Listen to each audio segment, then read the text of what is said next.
Assalamualaikum warahmatullahi wabarakatuh. Salam sehat, tetap semangat Sobat KRS dimanapun Anda berada. Berjumpa dengan kita, tim klinik Rumah Swadaya BP2B Jawa 3. Saya Debu Widyadana dalam segmen Ngopi. Sobat KRS, dalam 3 tahun lebih, hampir 4 tahun, melakukan layanan di KRS, akhirnya kita mencoba memahami, mengevaluasi sebenarnya tenaga ahli seperti apa yang diperlukan atau yang dapat melakukan layanan di KRS supaya KRS ini bisa maju dan berkembang. Ada 2 hal utama sebenarnya. Pertama itu karakter dari tenaga ahli. Selanjutnya adalah keahlian. Sobat KRS, kita akan mengulas, berdiskusi apa sih yang bisa dilakukan atau apa karakter yang harus dimiliki sebagai tenaga ahli yang memberikan layanan kepada masyarakat. Karakter yang tepat sangat penting untuk memastikan efektivitas dan kepuasan pelayanan. Apa saja karakternya? Pertama adalah profesionalisme. Si tenaga ahli harus mempunyai kompetensi dan keahlian di bidangnya, menjaga dengan integritas, disiplin dan tanggung jawab. Kemudian menjaga etika dan standar profesional dalam setiap tindakan.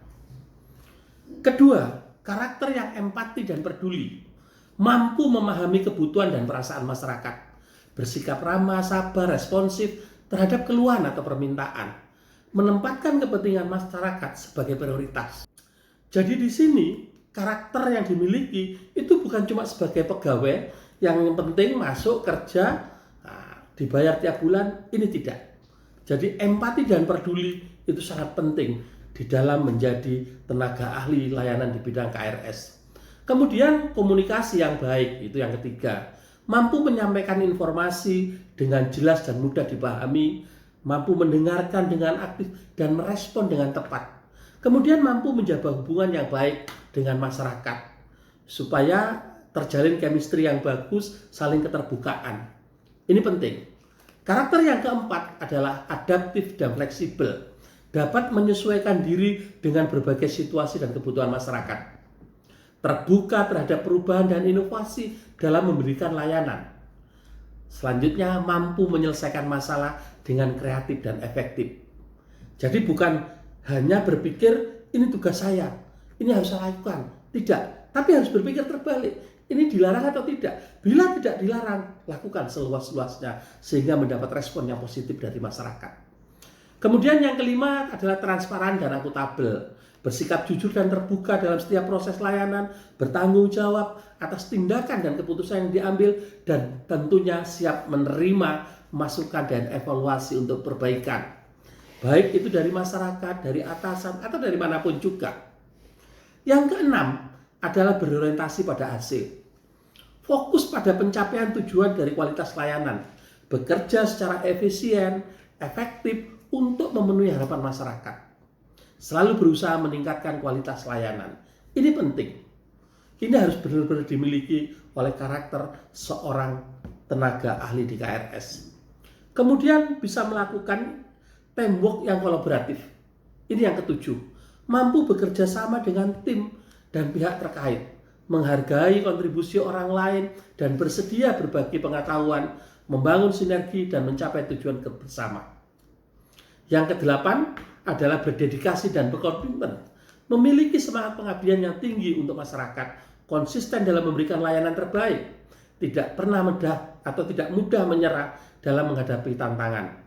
Karakter-karakter ini tidak hanya membantu tenaga ahli dalam memberikan layanan yang berkualitas, tapi juga membangun kepercayaan dan hubungan yang positif dengan masyarakat. Selain karakter, tenaga ahli ini juga harus memiliki keahlian-keahlian. Pertama, rumah itu bukan hanya bangunan di atas tanah, tapi dari rumah ini ada beberapa elemen, di antaranya tanahnya sendiri, kemudian bangunannya. Dalam membangun perlu tenaga kerja, perlu teknologi, dan tentunya perlu biaya. Seorang tenaga ahli harus mengerti dan setidaknya tahu tentang hal ini. Kemudian yang selanjutnya adalah bagaimana sih rumah yang layak huni itu?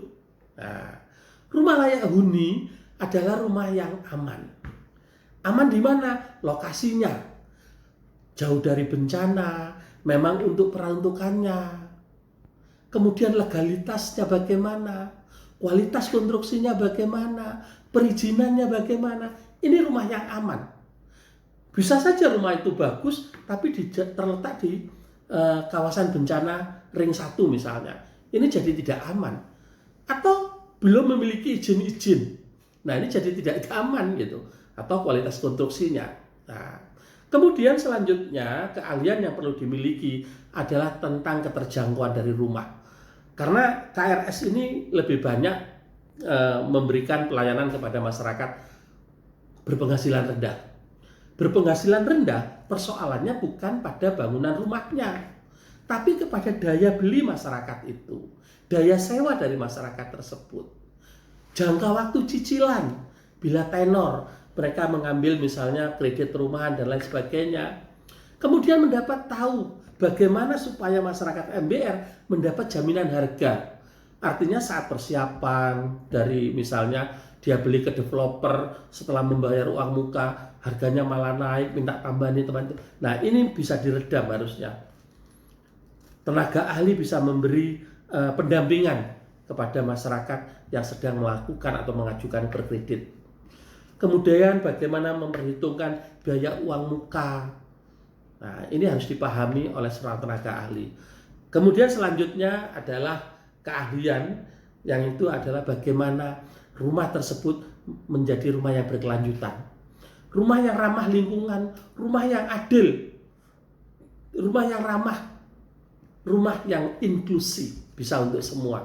Misalnya bila di rumah itu ada orang tua, yang tentunya orang tua ini punya handicap tersendiri dan keterbatasan sendiri.